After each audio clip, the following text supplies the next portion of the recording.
So today I'm going to continue a little bit on the topic that I started yesterday. So this is a continuity of the requirements for the Horizon Europe projects.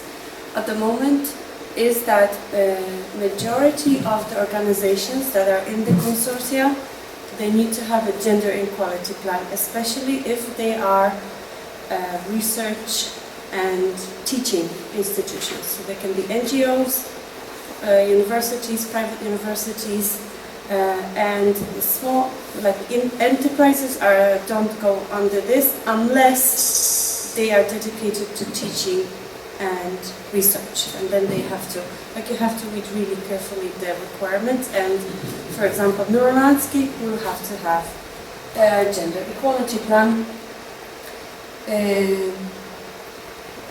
Once we are assigned the funding, so at this moment we don't have the gender equality plan and we don't need it in order to apply for the funding. But the moment it comes to signing the contract, it has to be in place, it has to be public, and so on. So gender equality plan is not just like a requirement that you can easily do in a day, publish on your website, and that's it, it's done. It's not just a statement that is full of empty words and just says, we are an organization that values equality and blah, blah, blah, blah, blah. It's not like that. It actually takes a lot of work to put it into place. But it has to be tailored for that particular institution. It needs to have particular measures. It has to have activities and indicators of success or not compliance, whatever, targets, and it has to have a specific timeline. So it is unique to every organization. So NeuroLandscape will have to have its own. That's why even the European Commission, it provides guidelines, but there is no like a template that anybody could use. Okay, so they only provide guidelines, but you will not find a template anywhere on their websites or even other institutions' websites. And it has to be a new intersectional document, so it has to go beyond the male female. It has to include like more diversity, and yeah, it has to be publicly available for everybody to see. So the minimum requirements for the gender equality plan, as I said, it has to be publicly available. They don't specify the language, but basically it has to be everybody that works within the institution, they have to be able to read it, right? So for us, the best thing would be to publish it in English, not Polish. Like we could do it in Polish, but then it would exclude members of the community, and that's not acceptable, and it's right? not acceptable not to speak Polish, basically. So we will work on it in English. It has to have dedicated resources, so people, time, money, whatever, right? You cannot just like make a theory gender equality plan and then not actually in your budget. It would not be reflected, like having one person dedicated to the activities or like money for paying for audits or anything like that. So it has to be reflected in other documents within the organization, right? So it has to have a budget or a person assigned or something like that.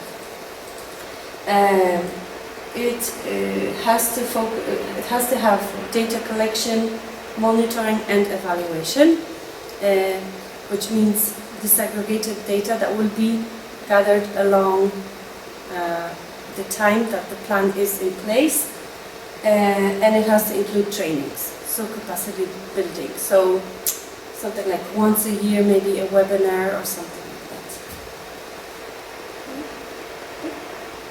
That will be. The scroll, don't click the scroll. Yeah, it did. Okay. So it is a dynamic plan of about 4 to 5 years. So I'm thinking that our plan will be 2022-26, perhaps. It's a good cycle. And first of all, we have to make an audit of the gender equality and inclusivity that we have within our organization. Then design a plan to improve that at whatever measures we decide are important for us. Implement it through different actions, like we said, the webinars, or just different actions that can be like a promotion of equality or increasing knowledge about it, or just any specific actions that we can join groups that work towards gender equality within our own field, just many actions that we decide on. And then we need to include how we're going to measure if we're actually meeting those actions. And then go back again to an audit in about 4 years' time and so on. So it is a cycle.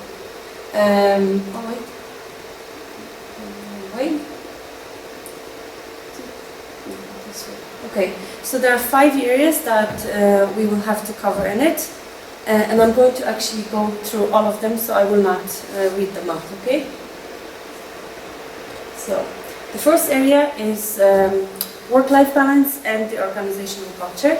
And this is just, instead of giving you the theory, I actually went through like the examples of things that we could look at and then address, right?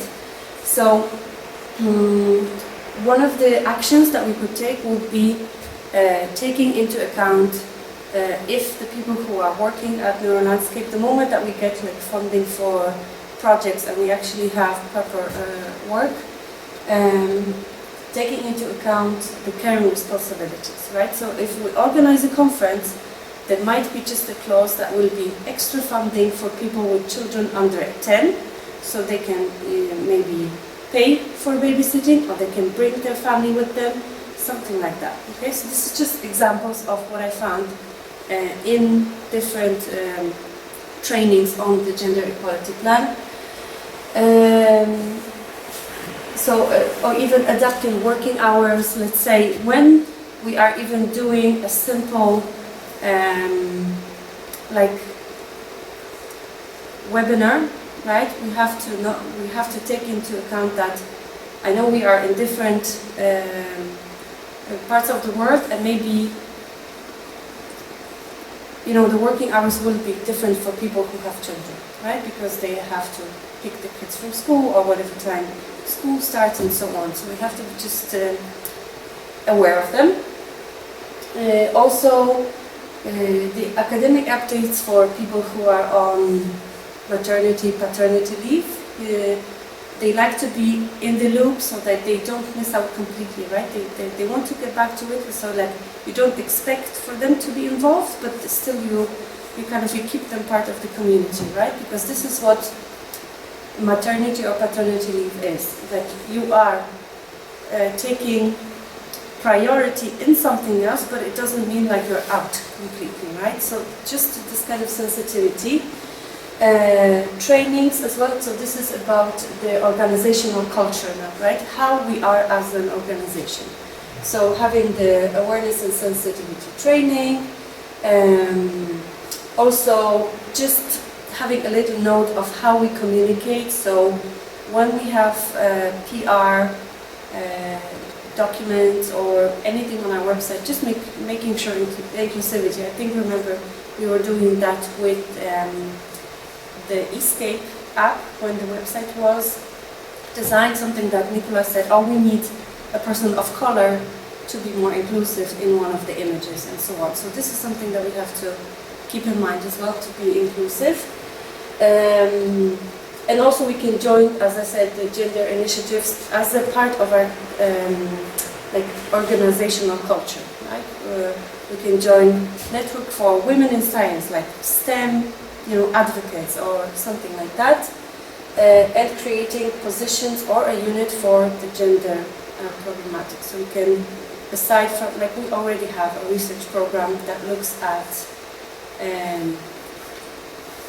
not gender specifically, right? It's more like inclusive communities, but we could maybe strengthen that and have something about gender there as well.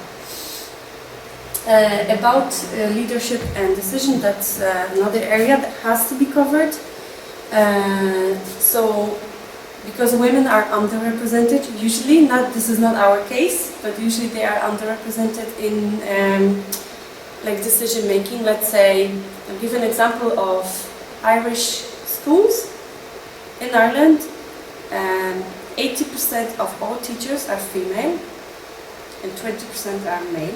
Okay, so like primary, secondary school, but primary mostly. Yeah, I think it's primary. And when it comes to school principals, 80% are men and 20% are women. So this is something that has to be addressed, right? And also just encouraging women to go into leadership. Maybe specific funding for women to focus on publishing instead of teaching. Yes? Yeah, I would say it's only encouraging. The biggest problem is because of, for example, what the position entails and what are the expectations time-wise when women are the major caretaker of the children, for example, their other family members and stuff, they don't even apply to the job, although if they would, probably they would get the job, right? So yes.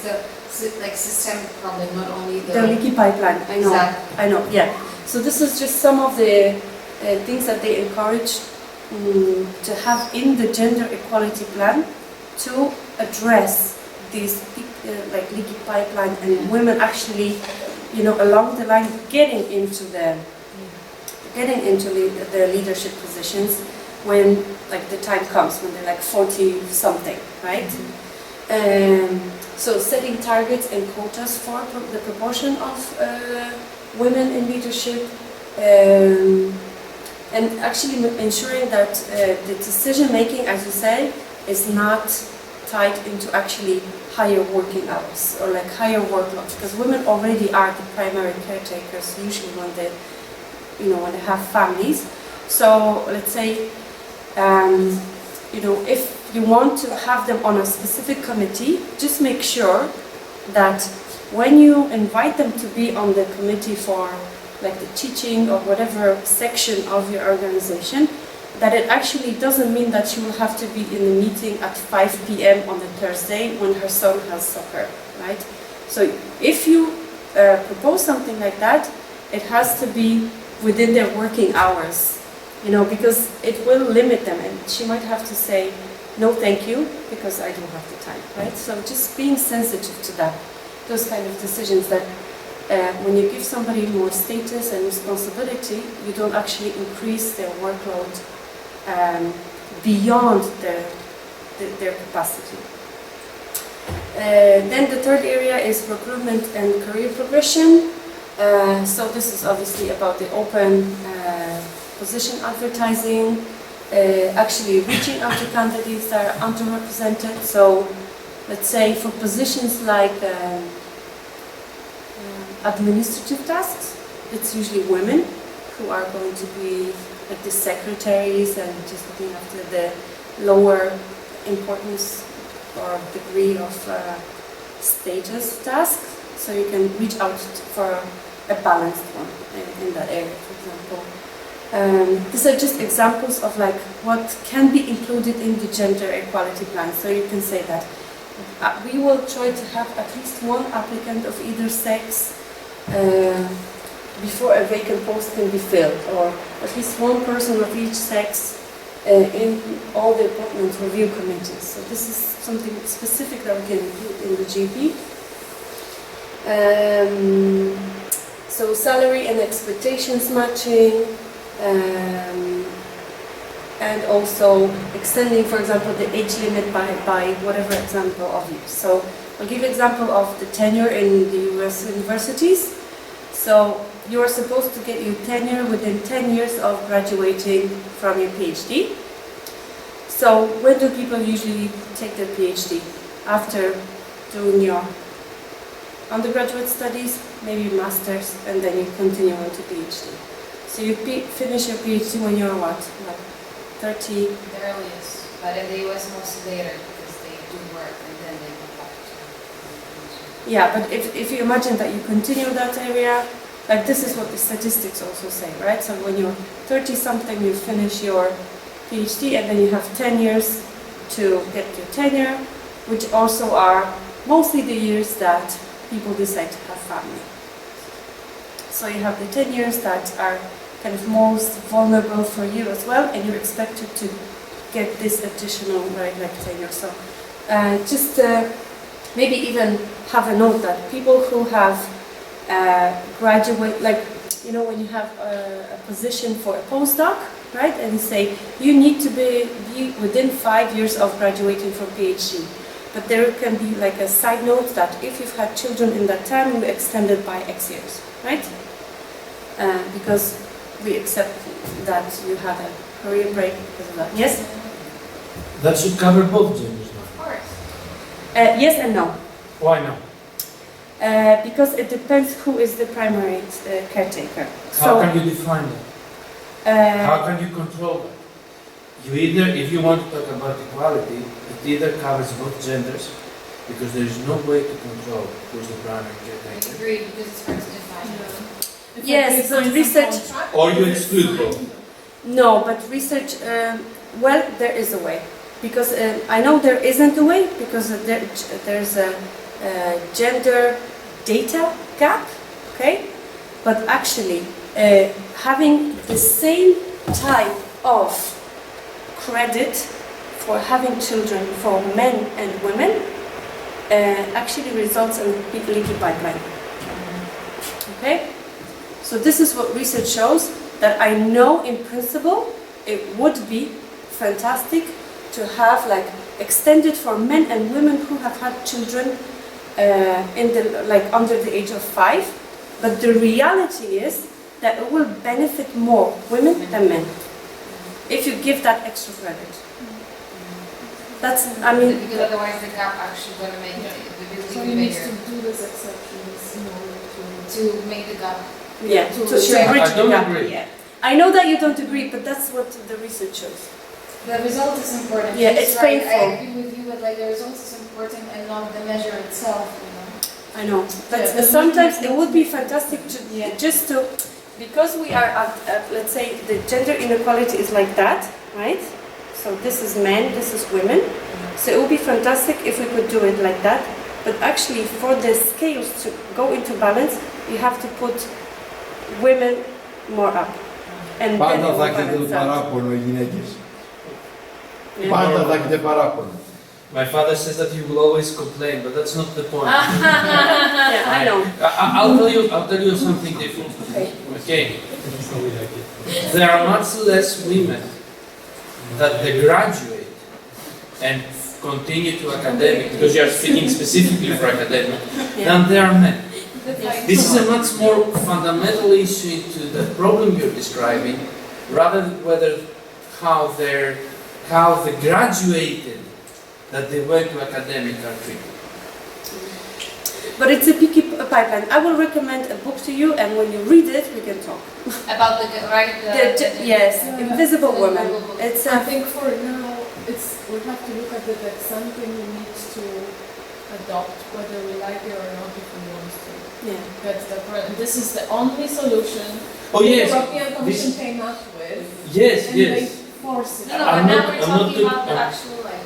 Yeah, and now we're doing philosophical discussion. We are not talking about what we would adopt or Yeah. not. Yes, but it's a long discussion, I think. Okay, this is just bureaucracy, if you ask me. Yeah. And this is a bureaucratic approach to the problem. Not, yeah, but the thing is, so Because it's European Union, of course it will be bureaucratic approach. but it doesn't, so can I say that, like, for example, my workplace right now, we have, of course, we have this gender equality plan, but because of the institution had, like, my group had to do it. For example, the data beyond the, like, for example, there are more women than men hired, but on the highest, managerial positions, it's still 70% are men. And then we were making, for example, questionnaires for women why they did it, although they had a grade when it comes to their salary and their experience to apply for the managerial positions, they still did not. So then we were asking those women, why you still decided not to, you would get extra 1,000 euros for your work, you would actually work even less sometimes because you're supervising, and they still didn't decide to do it because of different reasons. So it's actually also really, so it's, you say it's bureaucratic, no, because it does have the reflection in the Let me go to a similar example from my time. When I finished my PhD, I was looking in Belgium to apply for a postdoc. I didn't apply in Belgium for a postdoc for several reasons, but I looked at the available grants. Okay, I don't remember how it was called, the grant entity, the local Belgian grant entity. I was looking to that. In order to cover this gap that you are talking, they were having twice the number of women that they would be accepted compared with what men would be accepted in order to cover that gap. Yes. You don't And know. what happened for several years until they actually stopped doing that is that there was a lot of money that they would not grant it to anyone because there were not enough applications from women. It was not an issue whether the bureaucracy would provide the opportunity was there. Women would not go. And there were a lot of men that they were applying and they were failing because there were not enough positions.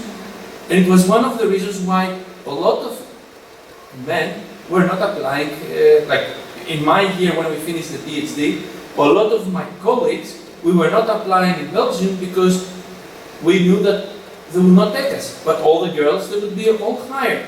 There were much less girls in that they had graduated.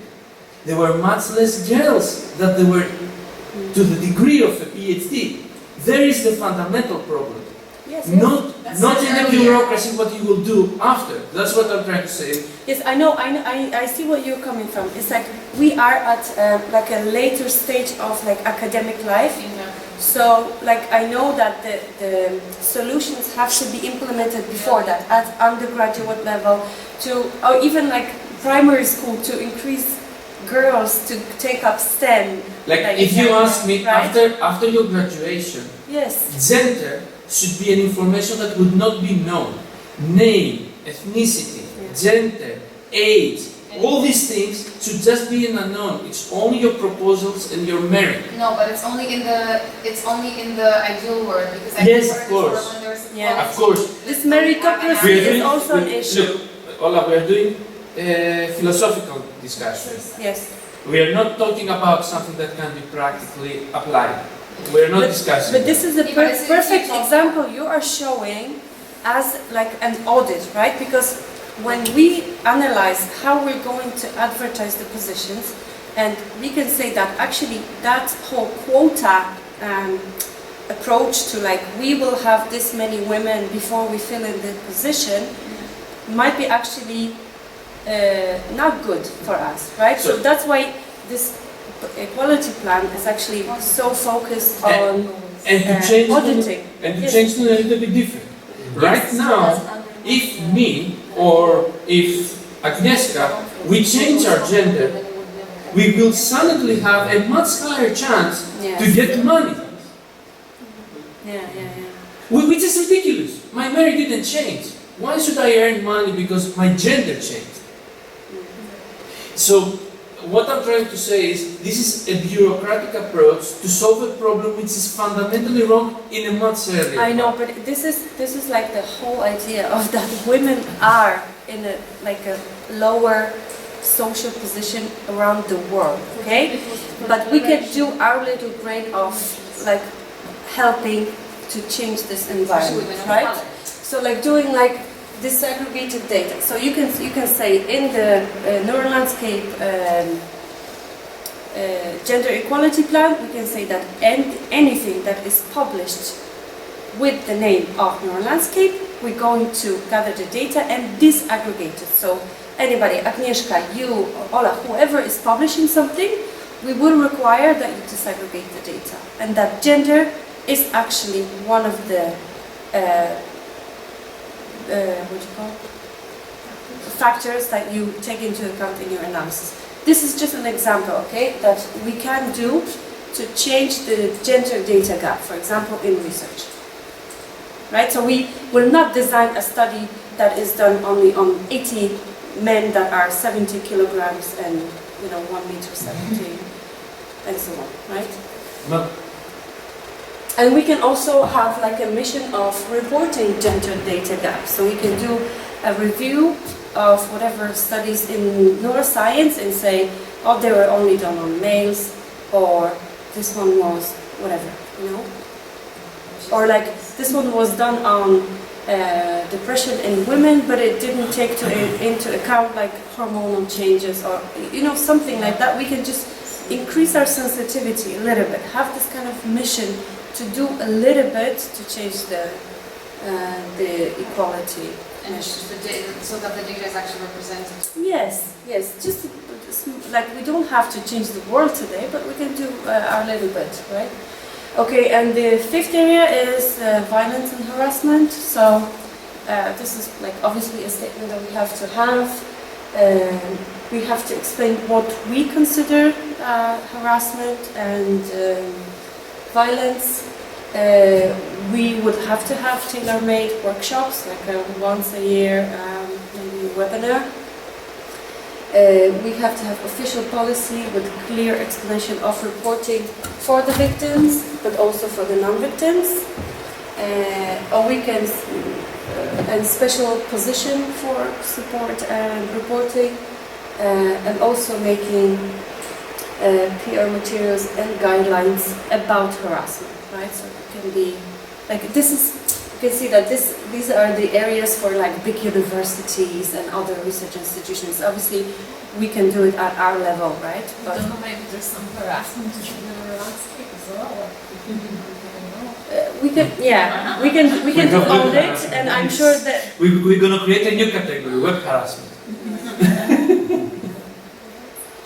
Okay, so I'm just going to show you a little bit of like gender inequality facts, and it starts in childhood, and like only 13% of non-human TV characters are female.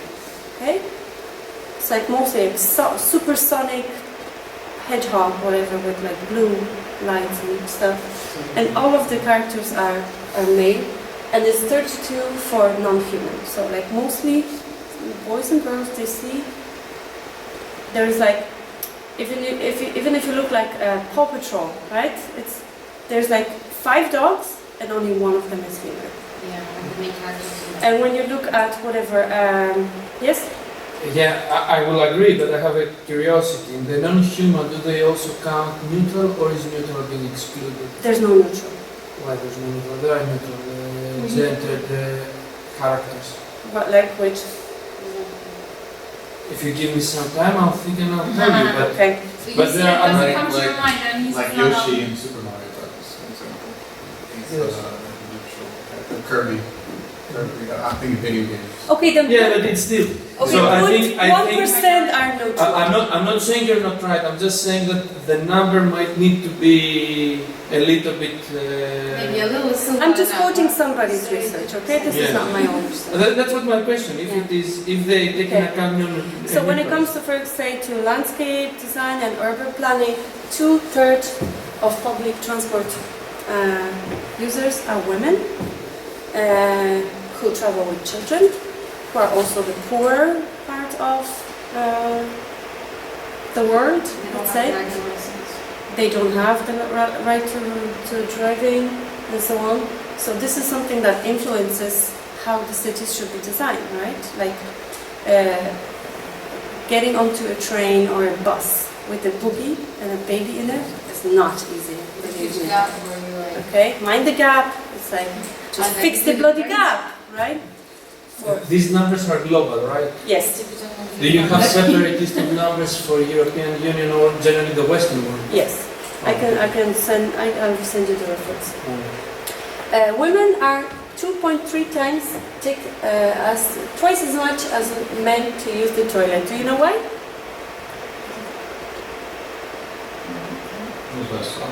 Okay, first of all, women have to take more clothes off to pee. Okay? We have like this and that, and we have to get down, and we need like more time to undress ourselves and do it safely. Okay? This is it. We are mostly caretakers. So when I go to the toilet, I go with my 2 kids. So it takes as long. This is global numbers, right? This is why women take longer.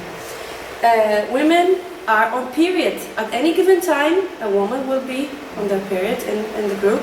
We need to go, we need to take the sanitary precautions or whatever, so it takes longer. And in general, that means we need to take longer. Does that mean that we design toilets any differently? Of course we don't. We still do 1 male and 1 female toilet instead of, let's say, doing 2 female and 1 male. So there are bigger minds. Yeah. There are always bigger That's minds. why I go to Yes, the but male we one because will make yeah. jokes about it, but it's not addressed in when the architect is designing a public space. Yeah. They will not think that to make the male toilet smaller or whatever, like or the female toilet. But then it smells worse in the male. Always. It depends how desperate you are that you have to go and you have no time to stay in line. And also, and actually fixing it and making a neutral toilet doesn't fix the problem either. Okay. Also, about 80 to 90% of sexual harassment on public transport goes underreported. So women are used to getting touched on the tube in London, and they just ignore it. They don't, like, they say, what can I do? Like men staring at you, or like, I don't know, just masturbating, looking at you, or rubbing you, or against you, or just horrible things, and it goes underreported. So 70% of unpaid work is performed by women. So women usually spend 3 to 6 hours on average, just like getting the kids ready to school, driving them to school, giving them breakfast, preparing their lunches, cooking, cleaning, washing, all of that. And men, about half an hour to 2 hours. Okay, so still globally, women 3/3 of the work. Men enjoy about 5 hours more leisure time a week than women. On average, yes. And women tend to be 53% more stressed than men. This is like the global numbers of like study as like how stressed are you?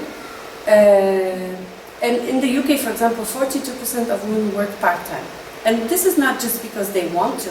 It's like they cannot combine this with working without, like, they say, something's got to give. It's like I'm either going to have a full-time job and pay somebody to do the necessary work in the house, or I'm going to just lower down my hours. But that continues into like the pension that you're going to get, because you're going to contribute much less. And staying in a relationship, for example, a this relationship, because you know that without the salary of for example, your husband, you won't be able to survive. I know this is very female-centered, but I wanted to make an impact and like really show you why we need the gender equality plan. And I would love to live in an equal world, and in theory it's brilliant, but we're still a long way from the paradise. Also in academia, for example, men self-cite 70% of other men. So in academia we're not like this is the studies that show that. They say, okay, who do men quote? So this is like a perpetuating inequality. Men quote men, women quote women, but because men don't quote women, women are not as quoted. So it's like because there's less women. we are like, men are in this kind of circle and women are in this kind of circle, you know? So we have to break it sometime, like, you know? And if that means that when you write a paper you try to quote more women, maybe that is your goal for the gender equality plan. So these are just like gender inequality facts that like standard piano is like it's big, it's for male hands. That's why female pianists are already at a disadvantage, because we are naturally just smaller, like by proportion, right? May I make a question? But look at that, that will It's be like interest you. Google speech is actually more likely to recognize male speech than female voice, Oh, more accurately. but I cannot answer, but it's possible it relates with what data they have. Yeah, okay, yeah. So these are just like, if we're looking for somebody to invest in our company, it will be more than likely men. Also, male bodies are used 3 times as often as female bodies to illustrate neutral body parts. So if you're showing a liver, like let's say a cross or whatever, and a liver painted here, it will never be a female. Like, almost never, right?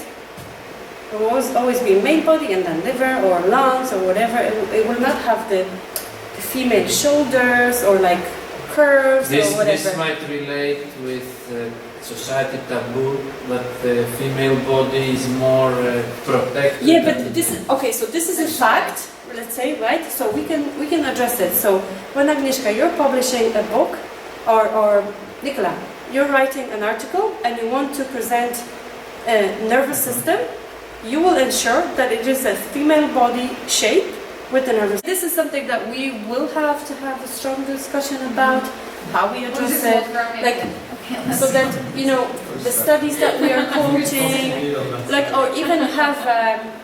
Just have like a rule that when we are reviewing studies, we will be critical of if it included female population and so on. So this is some objectives that we can have. Keep these like inequality biases in mind, and then we will take certain actions. They don't have to be like huge, but it's better to have small but doable actions that we can actually then, after 4 years, review it and say, actually we did get to, improve a little bit this inequality and so on. So I'm looking forward to having the discussion with you. I'm going to be like kind of self-proclaimed person responsible for this, but Agnieszka was happy for me to take over that, and we will be having discussions about that soon.